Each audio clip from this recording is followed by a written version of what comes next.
Indore bypass की सहारा township में 3 दिन से नजर आ रहा तेंदुआ आखिरकार वन विभाग के पिंजरे में कैद हो गया। मंगलवार रात पिंजरे में रखे भोज को खाने आया तेंदुआ सुरक्षित पकड़ लिया गया। तेंदुए की मौजूदगी की सूचना मिलते ही वन विभाग ने इलाके में पेट्रोलिंग बढ़ाई और पिंजरा लगाया। करीब 5-6 साल का यह तेंदुआ पूरी तरह स्वस्थ है। उसे चिड़ियाघर लाकर मेडिकल जांच के बाद जंगल में छोड़ा जाएगा। वन विभाग ने बताया कि भविष्य में थर्मल ड्रोन और अलार्म सिस्टम से लोगों को पहले ही सतर्क किया जाएगा।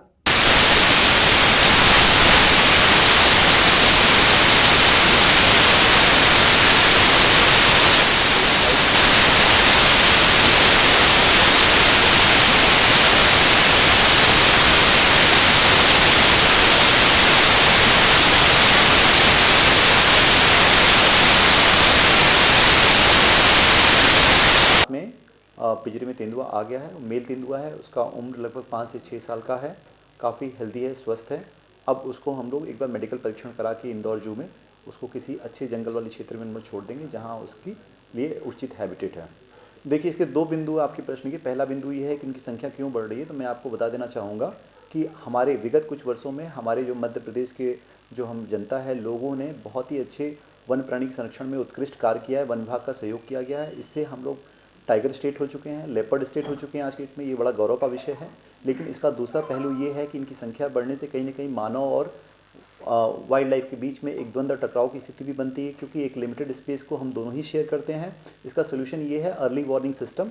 इस संबंध में इंदौर वन मंडल द्वारा अभी एक सप्ताह पूर्व ही एक ट्रायल किया गया था, जिसमें थर्मल ड्रोन के माध्यम से राला मंडल सेंचुरी के अंतर्गत वन प्राणियों के मूवमेंट को ट्रैक किया गया था।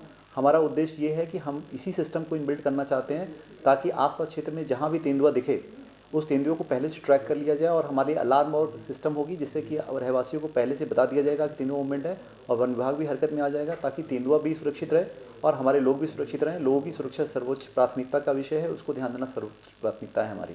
नहीं, बिल्कुल दिया जाता है। इस प्रावधान है, अगर कोई वन्य प्राणी द्वारा अगर पशु हानि होती है और जन घायल की केस होती है, जन हानि होती है, तो सभी में शासन द्वारा मुआवजे की राशि फिक्स है, वो मुआवजा उनको दिया जाता है और तत्कालिक देने के प्रावधान भी है। ये अपने सर्विस गारंटी एक्ट में भी शामिल है, इसमें 1 महीने के अंदर उनको मुआवजा की राशि मिल जाना चाहिए। हालांकि वन विभाग उससे पूर्व ही उनको मुआवजा दे देता है। जो हमारी जानकारी है, चूँकि इसका कोई आंकड़ा डेटा नहीं है, लेकिन जो पृथक से हमारे जो कैमरा ट्रैप के जो डेटा हैं उनसे ये कहते हैं कम से 8 से 10 तेंदुआ है जो इस क्षेत्र में सक्रिय है, जो रात में थोड़े समय के आके समय बिता के जाता है।